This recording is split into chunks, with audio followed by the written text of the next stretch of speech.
मैदानी जंग देख रहे हैं आप। पांचवें चरण की वोटिंग के बाद छठे चरण के लिए चुनाव प्रचार तेज हो गया है। छठे चरण से पहले सियासी पार्टियों की रैलियों का रैला एक बार फिर से शुरू हो चुका है। आज रैलियों का सुपर मंगलवार है, जहां बिहार से लेकर दिल्ली तक सियासी पारा हाई रहने वाला है। बिहार और यूपी में जहां पीएम मोदी होंगे, वहीं यूपी के सीएम योगी आदित्यनाथ आज पूर्वांचल में 6 रैलियां करेंगे। वहीं दिल्ली के नॉर्थ ईस्ट सीट पर कांग्रेस उम्मीदवार कन्हैया कुमार के लिए केजरीवाल रोड शो करेंगे, जबकि ओडिशा में अमित शाह कमान संभालेंगे। इस वक्त की एक और बड़ी खबर आपको बता दें, राज्यसभा सांसद स्वाति मालीवाल मारपीट मामले में जांच के लिए दिल्ली पुलिस ने एसआईटी का गठन किया है। एडिशनल डीसीपी इस टीम को लीड करेंगे। टीम की कमांड उन्हें सौंपी गई है। तो इस वक्त की बड़ी खबर, बड़ी जानकारी हम आपको दे रहे हैं। आपको बता दें कि राज्यसभा सांसद स्वाति मालीवाल के साथ मारपीट हुई थी। उस मामले में अब दिल्ली पुलिस ने एक एसआईटी का गठन किया है और एडिशनल डीसीपी इस टीम को लीड करेंगे, टीम की कमांड करेंगे, जो इस पूरे मामले में जांच को आगे बढ़ाएगी। 18 मई का ये पूरा घटनाक्रम है। 5 दिन की पुलिस रिमांड में विभव कुमार हैं, जिन पर आरोप लगा है। स्वाति मालीवाल ने मारपीट का इन पर आरोप लगाया है। अब इस मामले में दिल्ली पुलिस ने एक एसआईटी का गठन किया है और एडिशनल डीसीपी इस टीम को लीड करेंगे, यानी कि इस जांच को अब आगे बढ़ाएंगे। स्वाति मालीवाल ने अपने साथ मारपीट का आरोप लगाया था और ये मारपीट केजरीवाल के घर में हुई, जिसके बाद आरोप जो है वो विभव कुमार पर लगा था, जो गिरफ्तार हो चुके हैं और उन्हें 5 दिन की रिमांड में भेजा गया है। इस पर और ज्यादा अपडेट के लिए अभय पराशर इस वक्त हमारे साथ दिल्ली से जुड़ चुके हैं। अभय, एसआईटी का गठन हो चुका है, अब तक क्या बातचीत में बातें सामने आ रही हैं, पूछताछ में क्या क्या बातें सामने आई हैं? देखिए, बिल्कुल हुसैन, इस पूरे मामले के अंदर दिल्ली पुलिस ने एक स्पेशल इन्वेस्टिगेशन टीम का गठन किया है और ये जो एसआईटी है, इसमें एडिशनल डीसीपी नॉर्थ जो है वो इस पूरे के जो एसआईटी है उसे हेड कर रही हैं। जब इस पूरे केस के अंदर रिक्रिएशन किया गया था और सीसीटीवी ढूंढने के लिए भी नॉर्थ डिस्ट्रिक्ट की जो एडिशनल डीसीपी हैं वो पहुंची थी और पहुंचने के बाद अंदर से तमाम तरह के सीसीटीवी फुटेज जो है, जो डीवीआर है, वो भी कलेक्ट किया था।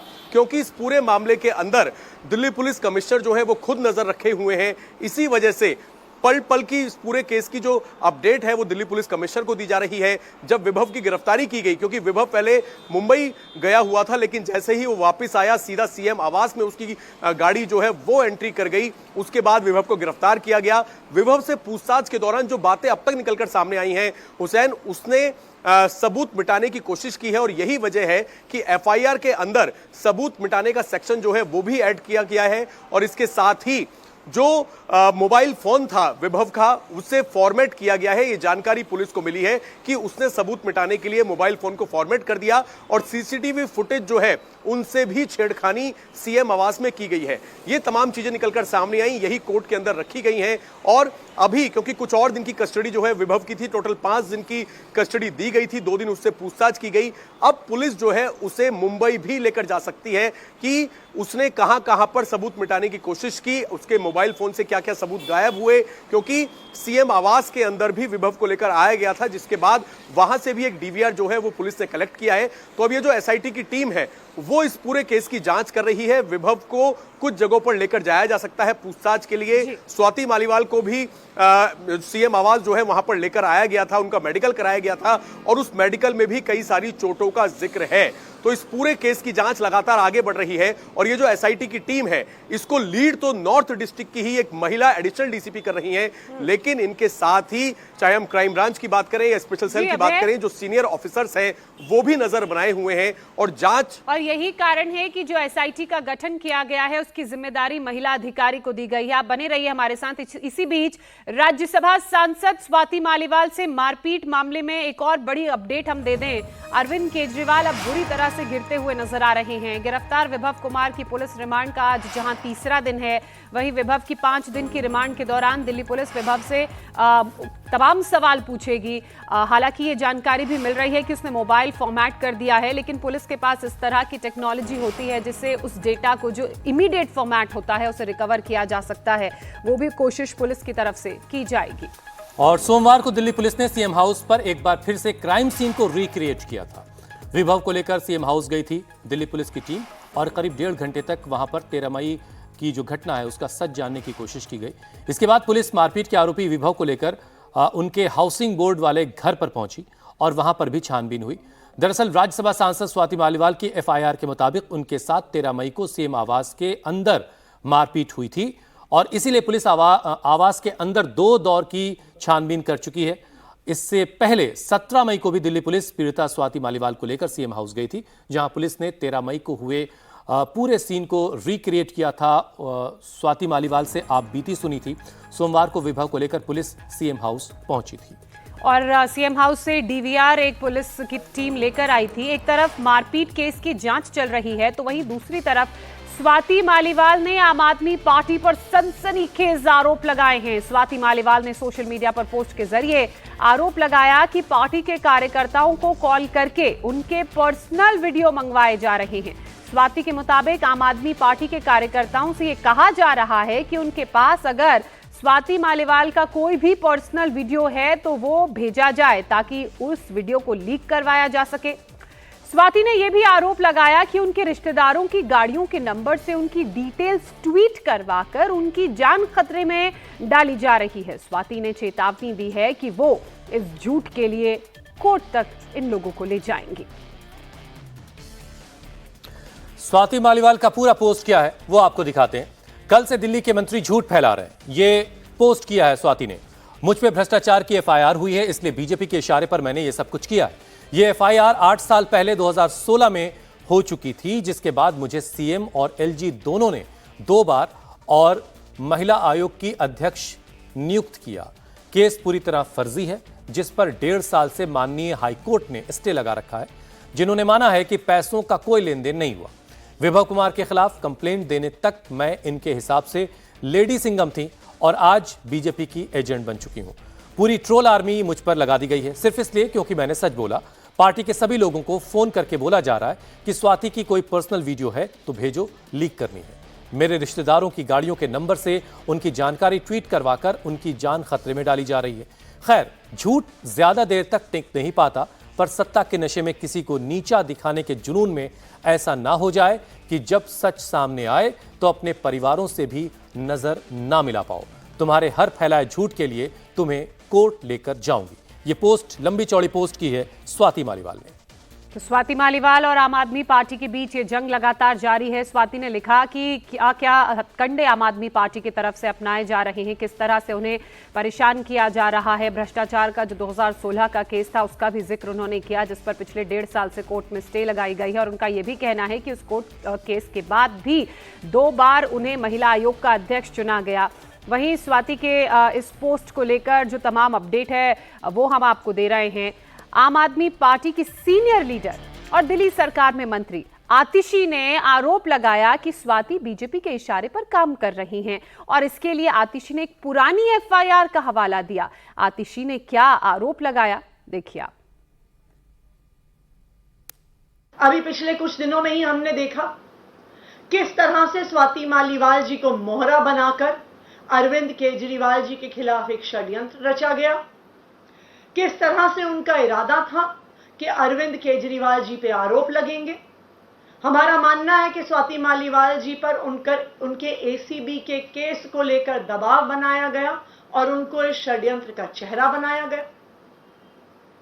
लेकिन वो षड्यंत्र भी कामयाब नहीं हुआ, क्योंकि जो वीडियो सीएम आवास से निकले उससे पूरे देश ने देख लिया कि जो शिकायत स्वाति मालीवाल जी कर रही थी वो सरासर झूठ है।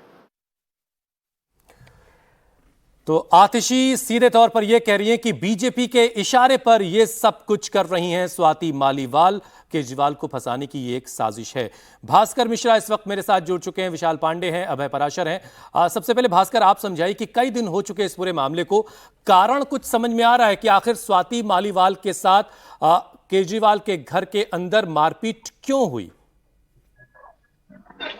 और देखिए हुसैन, सबसे पहले तो हमें ये याद रखना होगा कि अगर कोई दोस्त दुश्मन बनता है तो वो बहुत खतरनाक होता है। स्वाति मालीवाल और विभव कुमार अरविंद केजरीवाल के सबसे पुराने सहयोगी, दोनों में अच्छा समीकरण शुरू से रहा है और अब ऐसी हालत हो गई है कि ये कहा जा रहा है कि सच्चाई सामने आएगा तो परिवार तक को मुंह नहीं दिखा पाएंगे लोग। वहीं दूसरी तरफ ये आरोप लगाया जा रहा है कि स्वाति मालीवाल बीजेपी के एजेंट है। दरअसल हुआ यह है कि स्वाति मालीवाल के प्रति पार्टी में नाराजगी थी, इस बात की नाराजगी कि अरविंद केजरीवाल, जिसने स्वाति मालीवाल को 9 साल तक दिल्ली महिला आयोग का अध्यक्ष रखा और उसके बाद राज्यसभा पहुंचा दिया, वही स्वाति मालीवाल जब पार्टी को जरूरत थी तो वो विदेश चली गई, किसी भी तरह की कोई मदद नहीं की, कुछ कहीं दिखी नहीं। और उसके बाद अरविंद केजरीवाल के अभाव में, जब अरविंद केजरीवाल जेल में थे, तो एक माहौल बना स्वाति के अगेंस्ट, और ये सारी जानकारी स्वाति तक पहुंच रही थी। और उसके बाद स्वाति मालीवाल मिलने पहुंची थी दिल्ली के मुख्यमंत्री अरविंद केजरीवाल के पास में। अरविंद केजरीवाल उनसे नहीं मिले और वहां पे विभव कुमार ने रोका, और 2 से 2.5 मिनट का वक्त ऐसा है जब स्वाति मालीवाल और विभव कुमार अकेले थे। और इस बीच में क्या हुआ है, इसी की आरोप वो स्वाति मालीवाल लगा रही है, और आम आदमी पार्टी के द्वारा जो वीडियो जारी किया जा रहा है वो कहा जा रहा है कि किसी भी तरह की कोई मारपीट नहीं हुई। ये मामला सुलझ जाता, लेकिन सुलझा इसलिए नहीं कि समझौते के तहत ये बात हुई थी कि विभव कुमार का नाम लेगी पार्टी और ये मानेगी कि विभव कुमार दोषी है, उनके खिलाफ कार्रवाई की जाएगी। उसके बावजूद भी सीएम के साथ विभव कुमार नजर आए, खासकर लखनऊ का जो प्रसंग था, जहां पे अखिलेश यादव के साथ प्रेस कॉन्फ्रेंस में अरविंद केजरीवाल थे, वहां उनसे सवाल पूछा गया, माइक साइड कर दिया, और दूसरी तरफ विभव कुमार गाड़ी में थे और वहां पे मीडिया पहुंच गई। विभव कुमार कोई जवाब नहीं दे पा रहे थे या जवाब नहीं दिया। उसके बाद इस पूरे प्रसंग के बाद स्वाति मालीवाल को ये लगा कि उनके साथ धोखा हो रहा है। एक तरफ पार्टी ये कह रही है कि कार्रवाई की जाएगी और दूसरी तरफ उसी विभव कुमार को लेके अपने साथ घूम रही। उसके बाद ही स्वाति मालीवाल ने पुलिस को बुलाया है और वहां पे 4.5 घंटे करीब पुलिस रही है और ये पूरी शिकायत। भास्कर, बिल्कुल आपने बहुत महत्वपूर्ण चीजें इस पूरी बातचीत में बताई। विशाल का मैं रुख कर लेती हूँ। विशाल, देखिए ये पूरा घटनाक्रम क्या है वो तो हम जानते हैं, लेकिन अब जिस डर का जिक्र स्वाति मालीवाल कर रही हैं, उनका ये कहना है कि पार्टी की तरफ से पार्टी के कार्यकर्ताओं को ये निर्देश दिए गए हैं कि स्वाति मालीवाल का कोई भी पर्सनल वीडियो हो उन्हें पार्टी तक पहुंचाया जाए ताकि उसे लीक कराया जा सके। तो किस तरह के पर्सनल वीडियो की बात कही जा रही है और स्वाति मालीवाल को किस बात का डर? देखिए, चूंकि मामला एक राजनीतिक दल से जुड़ा हुआ है, इसलिए इस पर सियासत होना लाजमी है और इसी वजह से जो आरोप प्रत्यारोप का दौर है वो शुरू है। शुरू में जिस तरीके से हमने देखा था कि स्वाति मालीवाल जो है वो कुछ दिन तक शांत रही थी, लेकिन जब विभव कुमार दिखे थे मुख्यमंत्री अरविंद केजरीवाल के साथ, उसके बाद से ही एफआईआर दर्ज हुआ, कंप्लेन करवाया स्वाति मालीवाल ने, और उसके बाद से आम आदमी पार्टी के सभी नेताओं ने स्वाति मालीवाल को टारगेट करना शुरू किया, उनको बीजेपी का एजेंट बताना शुरू किया। इसको लेकर स्वाति मालीवाल की तरफ से भी जो है वो जवाबी कार्रवाई जो है वो सोशल मीडिया पर देखने को मिल रही है। अभी फिलहाल अगर बात करते हैं जांच की, तो एसआईटी इस पूरे मामले में गठित हो गई है, जिसकी अगुवाई जो है वो एडिशनल डीसीपी नॉर्थ जो है वो नॉर्थ दिल्ली की एडिशनल डीसीपी वो करती हुई नजर आएंगी। इस एसआईटी की अगर बात की जाए तो 3 इंस्पेक्टर रैंक के अधिकारी हैं, जिसमें सिविल लाइंस थाने की एसएचओ की बात करें तो वो भी इस एसआईटी में शामिल है। हालांकि अभी तक की जो जांच पड़ताल है, शुरुआती दौर में ऐसी खबर आ रही थी दिल्ली पुलिस के सूत्रों के हवाले से कि जो विभव कुमार है वो जांच में सहयोग नहीं कर रहा है, सवालों के ठीक तरीके से जवाब नहीं दे रहा है, लेकिन अब पुलिस जो है वो सबूतों के आधार पर आगे की जांच पड़ताल कर रही है। हालांकि पुलिस को जो शुरुआती दौर में जो पेन ड्राइव में सीसीटीवी फुटेज मिले थे वो ब्लैंक था, इसका जिक्र पुलिस ने कोर्ट में भी किया था, और साथ ही साथ पुलिस ने यह भी कहा था कि विभव कुमार ने जानबूझकर अपना मोबाइल फोन जो है वो फॉर्मेट कर दिया है। जिसके बाद दिल्ली पुलिस ने डीवीआर, जो सीसीटीवी फुटेज का डीवीआर है, वो अपने पास जब्त किया और डीवीआर के आधार पर अब आगे की जांच जो है वो दिल्ली पुलिस करेगी। अगर बात करें एसआईटी आगे की जांच को आगे बढ़ाएगी, लेकिन बात निकली है तो लग रहा है काफी दूर तक जाएगी, तभी तो वीडियोस मंगाए जा रहे हैं और उस वीडियो का खौफ भी स्वाति मालीवाल जाहिर कर रही है और कौन से वीडियो हैं। और उसके बाद वो ये भी कह रही हैं कि अब बात खुलेगी तो फिर केजरीवाल जो है वो अपने परिवार तक को मुंह नहीं दिखा पाएंगे, मतलब अभी काफी कुछ होना बाकी है। बहरहाल, एक तरफ स्वाति मालीवाल अपनी पार्टी के नेताओं पर विभव के साथ खड़े होने और उनके खिलाफ ट्रोल किए जाने का आरोप लगा रही हैं, तो दिल्ली की सभा में गृह मंत्री अमित शाह ने केजरीवाल पर महिला सुरक्षा को लेकर हमला बोला है। सुनिए उन्होंने क्या कहा। महिला सुरक्षा पर मैं कोई बात करना नहीं चाहता, वरना केजरीवाल जी रूठ जाएंगे कि भाई निजी आरोप करते हैं। मगर भाइयों बहनों, मुझे बताओ, मुख्यमंत्री आवास में किसी राज्यसभा सांसद महिला का पिटाई हो, वो दिल्ली की महिलाओं को सुरक्षित रख सकते हैं क्या? जोर से बोलो, रख सकते हैं क्या? एक तरफ दिल्ली में सियासी पारा हाई है, तो वहीं दूसरी तरफ 5वें फेज की वोटिंग के बाद अब फोकस राजधानी दिल्ली पर इसलिए भी है क्योंकि आज CM Arvind Kejriwal north east Delhi में कांग्रेस कैंडिडेट कन्हैया कुमार के लिए रोड शो करने वाले हैं। सीएम केजरीवाल का रोड शो भजनपुरा में शाम 6 बजे होगा। आज केजरीवाल मनोज तिवारी के खिलाफ नॉर्थ ईस्ट दिल्ली में कैंपेन करने वाले हैं। तो वहीं बीजेपी ने केंद्रीय मंत्री और बेगूसराय सीट से 2019 में चुनाव में कन्हैया कुमार को शिकस्त देने वाले गिरिराज सिंह को मनोज तिवारी के प्रचार में लगाया है। तो आज केजरीवाल प्रचार करेंगे, रोड शो करेंगे नॉर्थ ईस्ट दिल्ली से कांग्रेस के उम्मीदवार कन्हैया कुमार के लिए।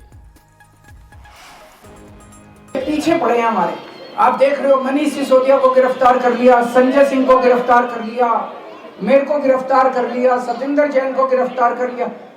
कह रहे 100 करोड़ का घोटाला हो गया, कभी कहते हैं 1000 करोड़ का। चवन्नी नहीं मिली कहीं से, कितनी रेड मार ली इन्होंने, चवन्नी मिली हो कहीं पे, मैं राजनीति छोड़ दूंगा। 25 पैसे नहीं मिले कहीं पे। अरे 100 करोड़ 1000 करोड़ हवा में थोड़ी चले गए। अगर हमने पैसे खाए कहीं तो मिलते, कोई जमीन मिलती, कोई ज्वेलरी मिलती, कोई कैश मिले, कहीं कुछ नहीं। पूरा झूठ, पूरा झूठ। जबरदस्ती आम आदमी पार्टी को फंसाते जा रहे हैं। क्यों? मोदी जी डरते हैं आम आदमी पार्टी से। भाई साहब, पूरे देश में जनता बहुत नाराज है इनसे, गुस्से में है। खासकर बेरोजगारी और महंगाई, लोगों के घर का खर्चा नहीं चल रहा। लेबर का काम कर रहे हैं, डिग्री ले लेके लेबर का काम कर रहे हैं। पूरे देश के अंदर बहुत गुस्सा है। मेरे से लिखवा लो, 4 तारीख को मोदी जी की सरकार नहीं बन रही। एक करेला तीत दूजे नीम चढ़ाए। एक तो राहुल गांधी जैसे झुट्ठा का पार्टी, और दूसरा बहुरूपिया केजरीवाल, जो लोग गाली दे रहे थे, सीवेज नहीं, ये नहीं, वो नहीं। तो अब ये टुकड़े टुकड़े गैंग, ये दूसरे को लगता है कि ये बड़ा पहलवान है, ये केवल गालियां देना जानता है। और ये टुकड़े टुकड़े गैंग देश को कमजोर करता है। कांग्रेस पार्टी, कम्युनिस्ट पार्टी, ये सब टुकड़े यही कहे थे ना, अफजल मैं शर्मिंदा हूं, तेरे कातिल जिंदा। ये व्यक्ति तो वही है, शराब वही है, बोतल बदल गई है। और ये केवल पापड़ फोड़ पहलवान है और कुछ नहीं है। अरविंद केजरीवाल बहुत हमलावर रहते हैं केंद्र सरकार पे, मोदी पे कहते हैं कि हमारी पार्टी खत्म करने की कोशिश की जा रही है। केजरीवाल का कुछ बचा ही नहीं है। वो केजरीवाल के सारे चेहरे बेनकाब हो गए। और शराब घोटाले के मामले में जेल में बंद दिल्ली के पूर्व डिप्टी सीएम मनीष सिसोदिया को आज कोर्ट से बड़ी उम्मीदें हैं। दिल्ली हाई कोर्ट आज मनीष सिसोदिया की जमानत याचिका पर फैसला सुनाएगा। बार एंड बेंच के मुताबिक शाम 5 बजे जस्टिस स्वर्ण कांता अपना फैसला सुनाएंगी, जहां सिसोदिया ने सीबीआई और ईडी दोनों ही मामलों में कोर्ट से जमानत मांगी है। मामले पर सुनवाई करते हुए कोर्ट ने 14 मई को ही फैसला सुरक्षित रख लिया था। वहीं घोटाले से जुड़े सीबीआई के मामले में आरोपी सिसोदिया को न्यायिक हिरासत खत्म होने के बाद अब आज राउज एवेन्यू कोर्ट में पेश किया जाएगा, जहां सुरक्षित रखे फैसले पर सबकी नजरें टिकी रहेंगी। तो शराब घोटाले मामले में जेल में बंद दिल्ली के पूर्व सीएम मनीष सिसोदिया को आज कोर्ट से बड़ी उम्मीदें हैं। दिल्ली हाईकोर्ट मनीष सिसोदिया की जमानत याचिका पर आज फैसला सुनाएगी। आपको बता दें कि शाम 5 बजे जस्टिस स्वर्ण कांता अपना फैसला सुनाएंगी। सिसोदिया ने सीबीआई और ईडी दोनों ही मामलों में कोर्ट से जमानत मांगी है। मामले की सुनवाई करते हुए 14 तारीख को यानी कि 14 मई को ही फैसला सुरक्षित रख लिया गया था। अब आज फैसला सुनाया जाएगा। शाम 5 बजे का इंतजार है और तब पता चलेगा कि मनीष सिसोदिया को राहत मिलेगी या नहीं। वहीं घोटाले से जुड़े सीबीआई के मामले में आरोपी सिसोदिया की न्यायिक हिरासत खत्म होने के बाद आज उन्हें राउज एवेन्यू कोर्ट भी पेश किया जाएगा।